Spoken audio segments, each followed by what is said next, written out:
Do you ever wonder about how these magnificent pyramids came into being? The pyramids of Giza were designed to last forever, and they have. The massive tombs, which date back to the Old Kingdom of Egypt, were built some 4,500 years ago. But here are some questions worth asking. Why were the pyramids built? Who was the main force behind their construction? And how were they built without modern-day technology? Do you also find these questions intriguing like so many of us do? Stick with us until the end of this video to find out the answers. And if you're interested in unlocking new mysteries every week, you really need to subscribe and explore our channel. Let's begin. The pharaohs of Egypt believed that they would live forever as gods, and they were focused on achieving every possible luxury in the time they had on Earth. They built temples to the gods and enormous pyramid tombs for themselves as preparations for the afterlife,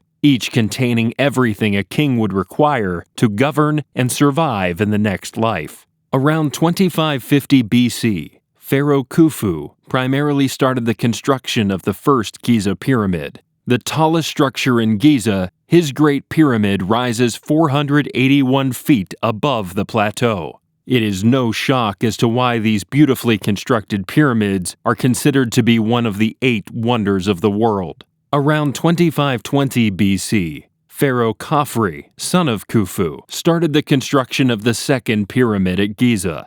The Sphinx, which is basically a strange limestone structure with a lion's body and a pharaoh's head, was also part of his burial chamber. The Sphinx is like the eagle's eye and the main feature of the entire complex of the pharaoh's tombs. Compared to the first 2 Giza pyramids, the third one is significantly smaller. It was constructed by Pharaoh Menkaure in 2490 BC and had a far more intricate funerary temple. Looking at the perfect structure of the pyramids, one can only wonder about the strategy behind their construction. It is thought to have taken a workforce of around 100,000 laborers to build over many years. Teams of workers, each with a different task to do, were formed. Some laborers were in charge of extracting the stone blocks, while others were in charge of bringing the stones to the building site and putting them together to form in the final project. As far as the question of how they were actually built is concerned, it is believed that the large stone blocks were moved into position by the ancient Egyptians using a system of ramps and pulleys. Most likely, teams of laborers pulled the sledges with ropes as they were being used to drag the blocks behind them.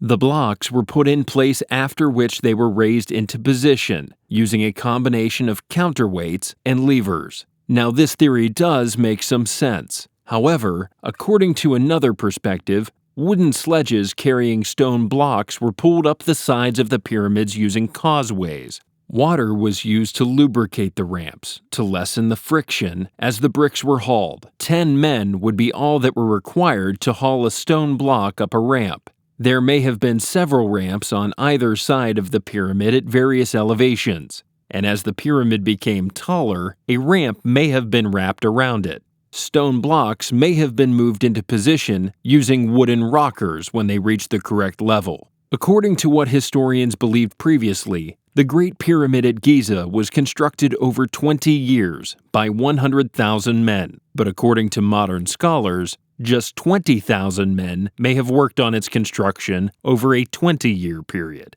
Scientists today have a major contradiction and fascination to think of how people back then were able to create something so fine. However, this structure is a wonder of the world for a genuine reason. So let's just focus on enjoying its beauty and its presence for as long as it lasts. We hope you enjoyed unlocking this mystery. There's a lot more to come, so hit that subscribe button and explore our channel because we unlock new mysteries every week.